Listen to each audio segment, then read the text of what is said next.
Have you ever wondered who set up all those numerous theories from your chemistry textbook? Have you ever wondered where those ideas, those statements, and those laws, where did they come from? In this video, I'm going to break everything down. Just keep your attention fixed. My name is Anthony Nathaniel, and without wasting time, let's delve into the course. Now, in this second episode of our chemistry course, which is a crash course in chemistry, where I'm teaching you every single thing you need to know what is a general course, and then this course will be giving you a general overview of everything you'll be doing in chemistry, or everything you have done in chemistry if you are watching for revision basis. So now today we'll talk about atomic theories.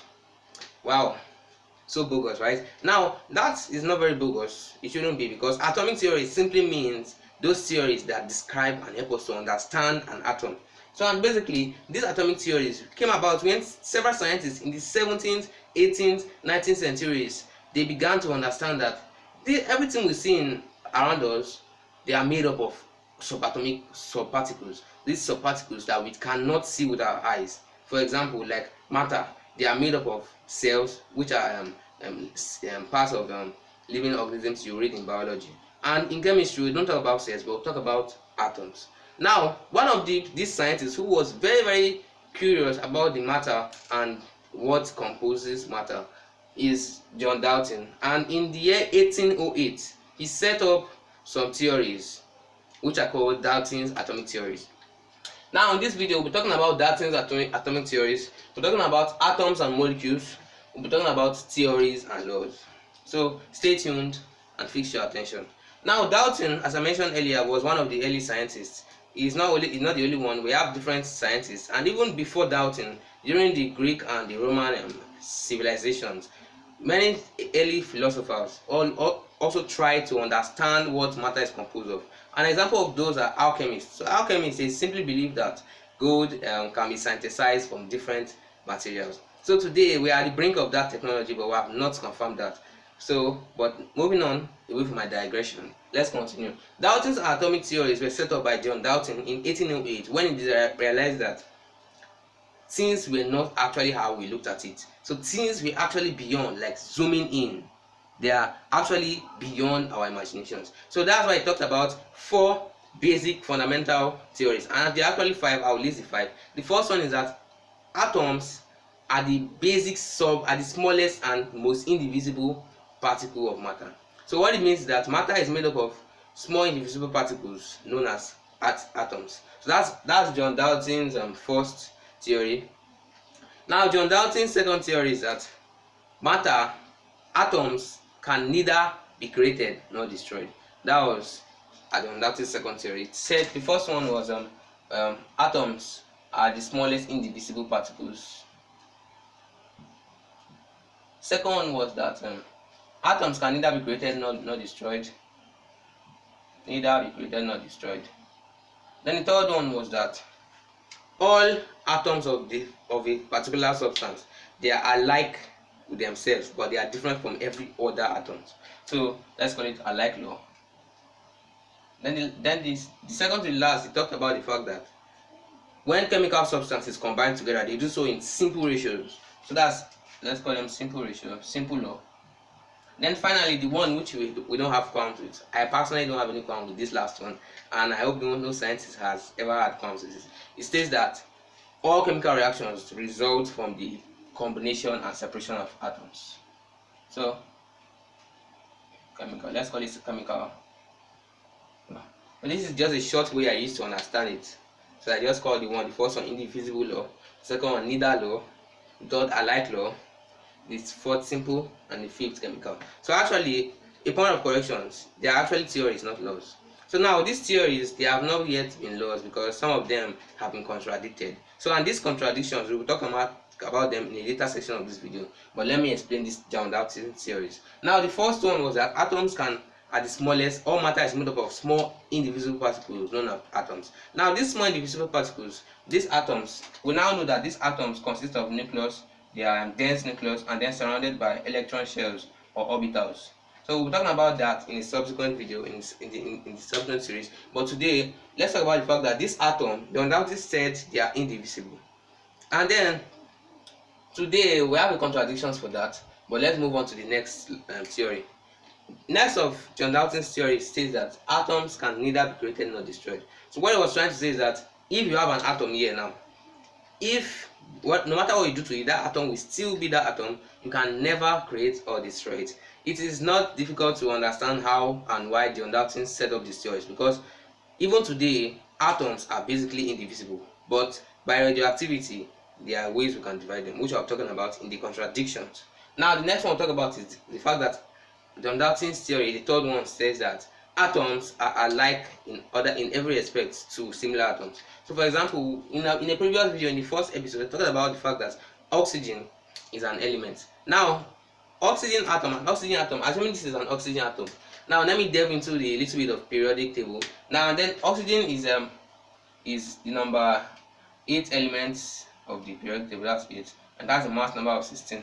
Now this 8 stands for the number of electrons, and I stated earlier that the electrons orbit around the nucleus of the shell, right, of the element. Now the K shell, we have shells, electron shells, but the first two shells, the first shell takes 2 electrons, and the next take the remaining 6, which is not filled, but it takes 6. Now what John Dalton was trying to say is that if you see this oxygen atom, and you see another oxygen atom, and you see another oxygen atom, and you see another oxygen atom, and you see another, and you keep seeing, they will all be alike. So it is not difficult to understand why John Dalton stated this, because most of the time, most chemical reactions you're able to be stereotyped, because you can easily predict the results. So as a result of that, people begin to understand that atoms are alike in every aspect. Then the next one we talked about was the fact that when atoms combine together, they do so in simple ratios. So what it says that atoms are not glutons. Atoms are not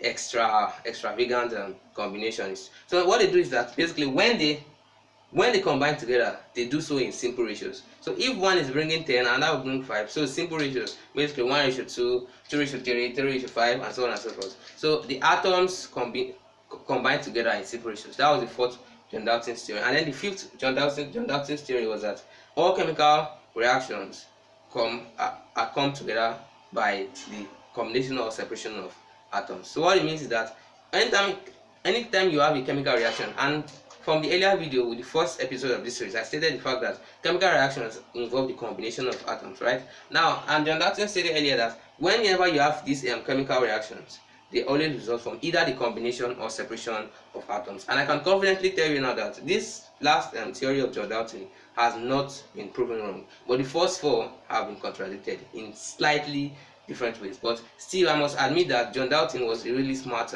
scientist and chemist, because he was able to understand this even when there was little or no technology in the 19th century.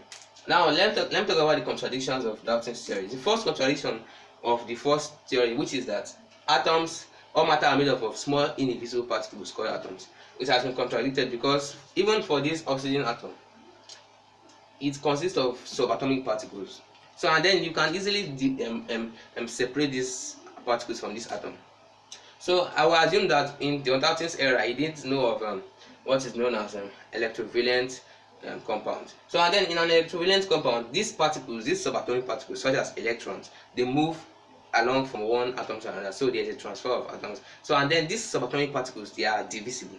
So that shows that the atoms that John Dalton talked about, they are actually divisible into the nucleus, which consists of the protons, let's call them P, and the then we have the neutrons, and then outside the atoms we have the electrons. So I'll be giving you a lot more of detail on these subatomic particles, but that's the contradiction of his first law. Then the second contradiction is that when it says that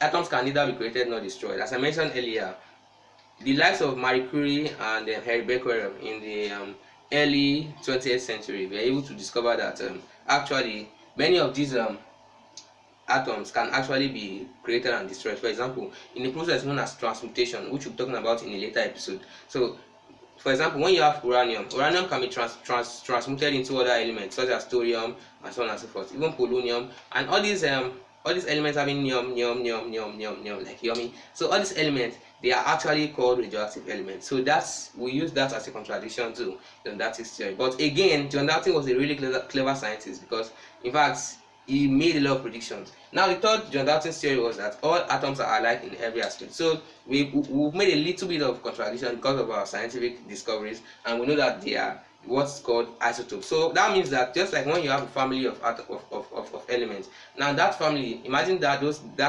imagine an element is a combination of families. So those families, they have several minute differences within them. So even though the family members look alike, they still have some little changes, like the shape of the eyeball, the complexion. So, and those, you want to talk about that in terms of atoms, is known as isotopy. So isotopy is the process whereby two or more atoms of an element have different neutron content or different mass number.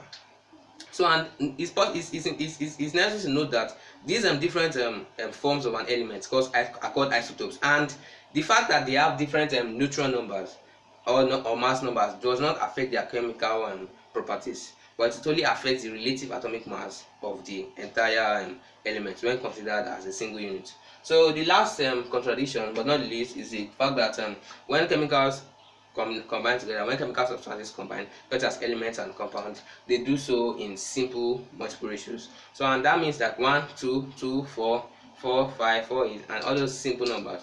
But actually, nowadays we have by advances in spectroscopy and spectrometry, we've understood that in different circumstances we have what's known as silicates, like from silica, which are basically a combination of compound of silicon and oxygen, which is something like Si, which is the symbol for silicon plus O2.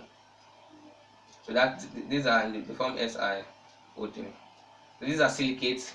So, and then these silicates, they consist of hundreds and thousands of atoms combined together in one unit, and those units are called molecules.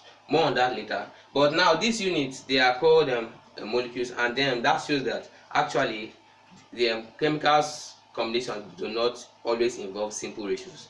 But again, it is necessary to understand that most of these contradictions are only recently acknowledged. So now, and nonetheless, I have to talk about carbon compounds, which form thousands of thousands of atoms. For example, like a polymers, for example, like a nylon, which consists of 1,6 diamino hexane and then hexane 1,6 diol, and so on and so forth. So, and these are majorly combination of different monomers and different substances to form polymers and synthetic substances that contain thousands and thousands of atoms. So John Dalton's fourth theory was contradicted.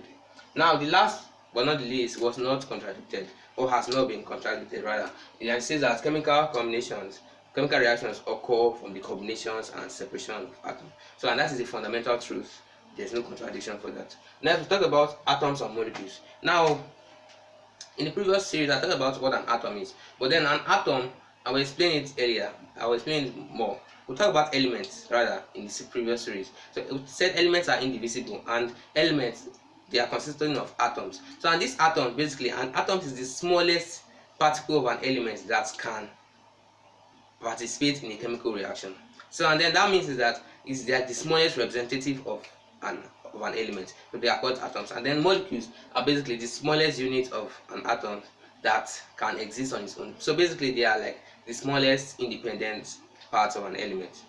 So, and then moving on, we have theories and laws. So, and then I want to make it compulsory to make a differentiation between theory and law. Basically, a theory is basically formed before a law. So the undoubted's statements, they are not called laws yet because they have contradictions. So for it to have a law has to be universal and correct and have no contradictions, which is contraindicative of John Dalton's theory here. So, and that is the conclusion of this second episode on crash course in chemistry. And then giving you a summary of what we talked about. We talked about John Dalton's theories. First of all, I started with, and I've been saying that John Dalton is a really smart scientist. So in 1808, he talked about his 5 theory, which are atoms are the smallest indivisible particles. Atoms can neither be created nor destroyed.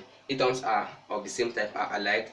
Atoms are combining in simple ratios, and then chemical reactions occur from combination or separation of atoms. So, and that is basically what we cover today. We'll talk about atoms, talk about molecules, and then we'll talk about theories.